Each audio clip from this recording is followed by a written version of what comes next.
Hey guys, what is going on? Jurgen from ZurGrinoSports here, and today we are back at it again with some more of our WWE 13 Attitude Era mode. Last time we finished off WrestleMania 15 with The Rock and Austin. Today we're going to be doing the Bret and Taker match that started the whole thing off, and then moving into the off-script section of the game over there. So yeah, man, without further ado, let's get into it.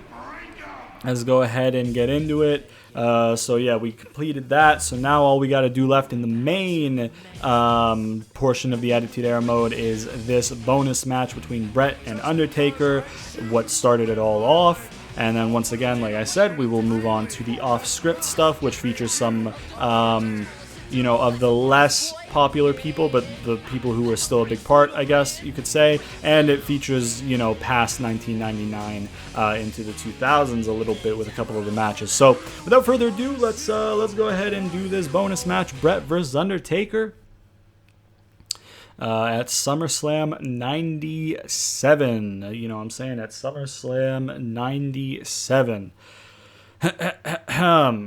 All right, man. All right. The history, we got August 3rd, 1997, East Rutherford, New Jersey. We got SummerSlam right there, and yeah, that was going to get cut off, so I got to put off reading the history so I can read it without getting interrupted, which will be when it shows up once again, because it should be fully loaded by then. Fully Loaded, I think, was a pay-per-view name for a WWE event, maybe. I think, at some point. I don't know. Anyways, the history. This match created the ripple effect of all the events you've just relived. When retracing all the moments and all the matches, SummerSlam 1997 was the launching point for everything to come. Thanks to an errant chair shot, Shawn Michaels would be pitted against Undertaker in the first ever Hell in a Cell match. He would then go on to face the WWE champion Bret Hart at Survivor Series. The Survivor Series match would end up generating one of the sport's greatest villains, Mr. McMahon, which would then lead to the Attitude Era's greatest rivalry, Mr. McMahon versus Austin. All those events trace back to the moments in this match. Historical bonus objectives: 1. Get Undertaker to damage to moderate. There we go. Having a stroke already. 2. Succeed at the WWE Attitude Moment. Oh no, I'm usually kind of nervous at those because the mic is kind of in the way of the screen a little bit. Get Undertaker's damage to critical and hit him with a chair while in ring, and then a hidden objective. I know I'm sexy. I got the looks that drive the girls wild. I got the moves, and I'm here to move them and send chills up and down their spines. I'm just a sexy boy. I'm not your boy toy. Hell yeah, what a fucking... I say it a lot, but like... His theme is just such a meme, you know what I mean? Because like you wouldn't think that a serious guy has that theme, but he does. So it's hilarious. We got commentary, which is nice. Undertaker has been in 6 of them and only lost once. Ooh. And that was last year to Mankind, thanks to the Undertaker's former manager, Paul Bear. Yes, sir. Bret Hart. I didn't know that. 8 SummerSlams and has lost only once. Okay. That was to his brother-in-law, the British. Wow, they didn't time the commentary well enough for it to finish before the entrance? Whoa, that's shit. That's bad. Come on, fellas. I know it's a bonus match, but come on, fellas. So Shawn is a special ref, right? I think, something like that. You know what I mean? Something like that. We got Bret right there. And let's get these stipulations straight. Yep. If Bret Hart loses, he will never compete in the United States again. Oh, shit. And if Shawn Michaels doesn't call this right down the middle, he will never be allowed to wrestle in the U.S. either. And okay. Let's not forget that the WWE Championship is on the line as well. That's pretty damn important, too. That's the most important of the 3. If you think about it. Then again, careers on the line are probably on a similar, level of importance, so yeah. Give the glasses to Shawn, dude. Shawn's right there. Just give him the glasses. Fuck the kids in the crowd, man. Give the glasses to Shawn. They don't even show him actually give it to a kid because they probably couldn't be bothered to make a model of a kid for the crowd. So That's unfortunate, but it is what it is. It is what it is. We'll watch Undertaker's entrance up to the point of the commentary ending, and then we'll skip it because I don't want to watch Undertaker's entrance, man. Or maybe we should just watch the whole thing because, I mean, this is the last time we're going to watch it in this game. I don't think he's in off script, so, yeah, I don't know. There's the Winged Eagle belt, baby.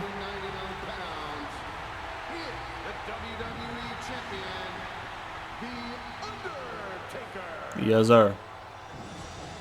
Commentary. Or nah. Commentary less. Undertaker entrance. Wow, what a treat. What a treat. Okay. Wow. Cool. So what I'm going to do is I'm going to go ahead and crack open a cold one with the Boys Dead meme. There you go. Please sponsor me, Peace Tea. While we witness this man's entrance for the last time in this game. And one of the last times on the channel, I think. Oh no, because GM mode. I have him in GM mode, yeah. Never mind. I was gonna say because he's probably. Oh no, he would be a big feature of fucking WrestleMania mode. What am I thinking? Dude had the undefeated streak at Mania. I was thinking that he wouldn't really be featured too much at Mania, but like, he is Mania. So, like, what the fuck am I thinking? Of course he'll be in 2K14. I'm excited to play 2K14 on the channel because I had a lot of fun with 2K14. I thought it was a step in the right direction because I felt that the games had kind of fallen off a little bit. 2008 was kind of okay. 2009 was just beyond shit. There was, like, nothing to do in it. The roster was, I think, kind of small for the time.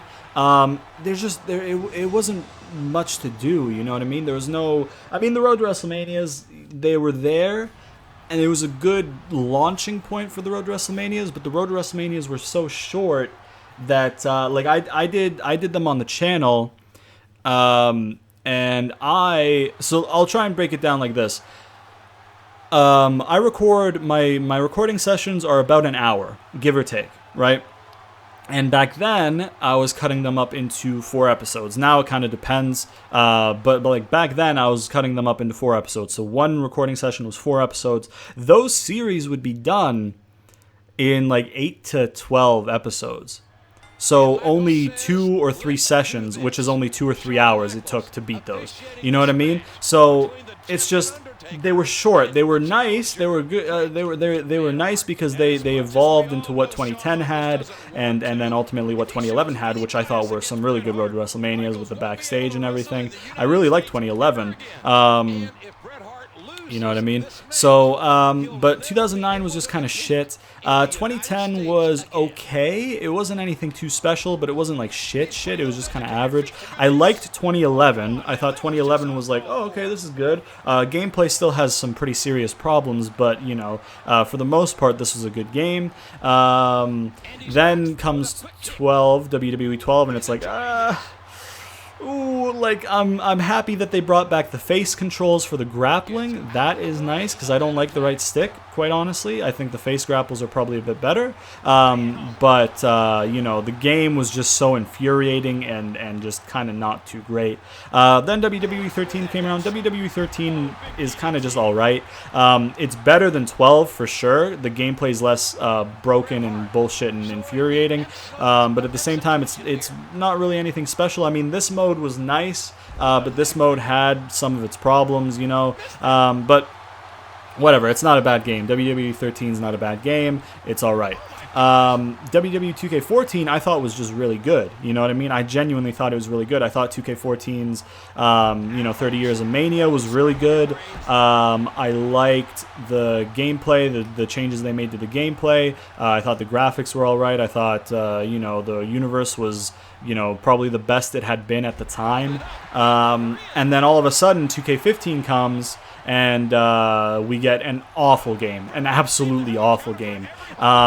And then 2K16 comes around and it's shit again. And then 2K17 comes around, and 2K17 I think was the one that was supposed to be like the return to the glory days, because I think they added the promo system in 2K17.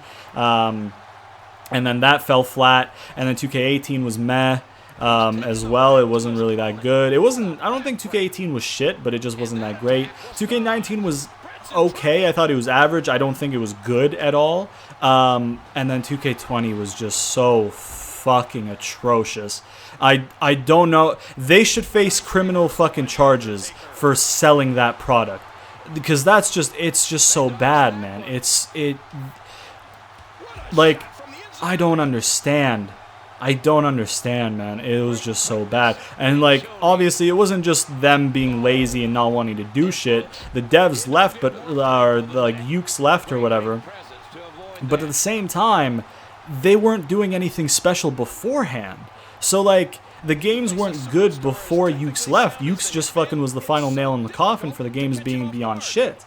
So it should have been delayed. We should have gotten a 2K21 instead of a 2K20, but they fucking pushed that shit out and instead didn't give us this year's. So we're gonna have to wait for next year for 2K22, which hopefully will be an improvement in the fucking series, because, you know, under 2K they haven't had any good games. Because 2K14 isn't really 2K. It was like 80% THQ, and then 2K just kind of put their stamp on it. 2K was that kid in the group project who didn't do anything but put his name on it at the end and got a good grade. That's what 2K did for 2K14, because that was all THQ.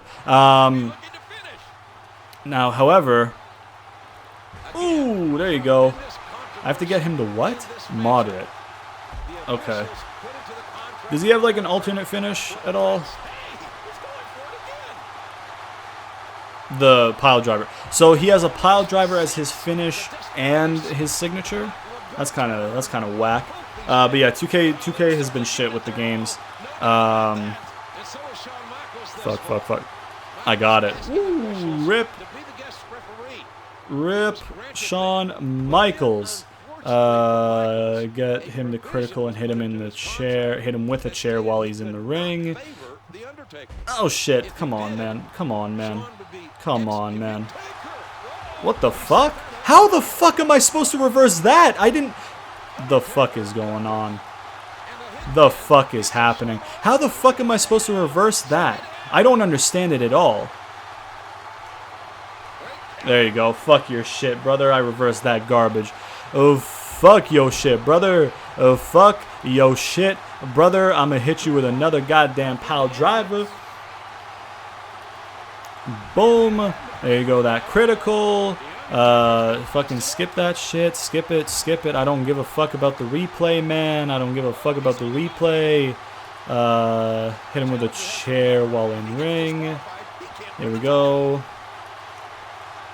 There you go. Pin Undertaker. There you go. Let me just do... okay, come on, man. Undertaker, I'm going to need you to chill, brother. There you go. Nice little bulldog. And then we're going to pin his ass. And then probably cutscene. Yep.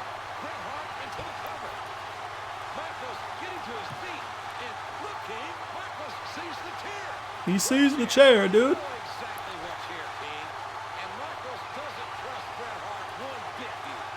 Ooh. Yes, sir. And rip. Uh-oh. You gotta count the pin now, brother.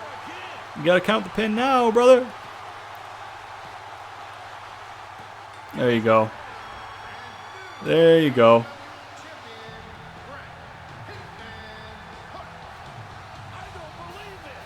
Yeah, the build to that Survivor Series match was booked really well. I don't know if they...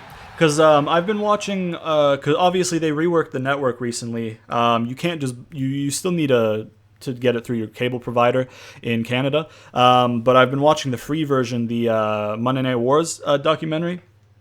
And Austin said that with Stone Cold and Vince, they didn't really plan anything. They just wanted to make shit crazy every week. So I don't know how much of the Shawn and Brett stuff was long-term, like, hey, we're going to do this so we can do Hell in a Cell, so we can do that match. Or if it was just like, let's do this, and they're like, okay, what makes sense? And then they just kind of went as they went. But yeah, it was booked really well. You know what I mean? I like the long-term shit, so this turned out being long-term. I'm going to assume that was the intention, but you never know. Unless they have mentioned that it was long-term, then you do know, but I do not know because I have not seen any such declaration. But yeah, man, so that's the end of the... that's the end of the actual Attitude Era portion. So I guess what we got to do next is do the off-script stuff. So yeah, that should be fun because we'll get to play with some a more variety of people. So that should be fun.